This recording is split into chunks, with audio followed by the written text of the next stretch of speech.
firm opposition to the government. Staying with the news from Japan, Typhoon Khanun is expected to approach the southwestern regions of Okinawa and Amami on Monday. Japan's meteorological agency said that the powerful typhoon is moving across the sea south of Japan and headed north-northwest at 15 kilometers per hour. Flights departing and arriving in Okinawa have already been cancelled due to the approaching storm. And India's Chris Gilbert now joins us from Tokyo. Chris, let's talk about the Fukushima story first. What could the economic consequences be for Japan in case it goes ahead with its plan to release the wastewater into the sea?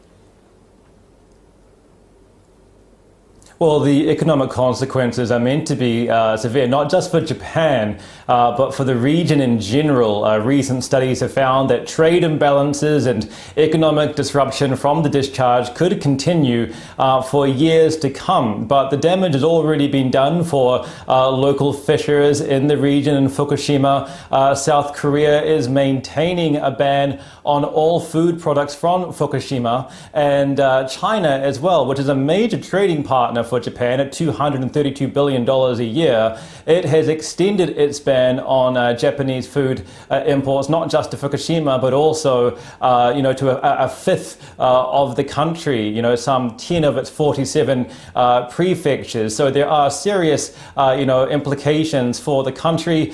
Japan is hitting back with a PR campaign at its airports, some anime videos on YouTube promoting the safety of the water, and also at an upcoming summit in August in Washington, D.C. between the US, South Korea and Japan. The issue is expected to be raised of what they call the, quote, fake news coming from countries like China about the safety of the discharged water.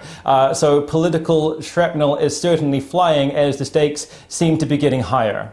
And on to the other story, Chris, of Typhoon Khanun. How prepared is Japan to face Typhoon Khanun, and what arrangements have the authorities made?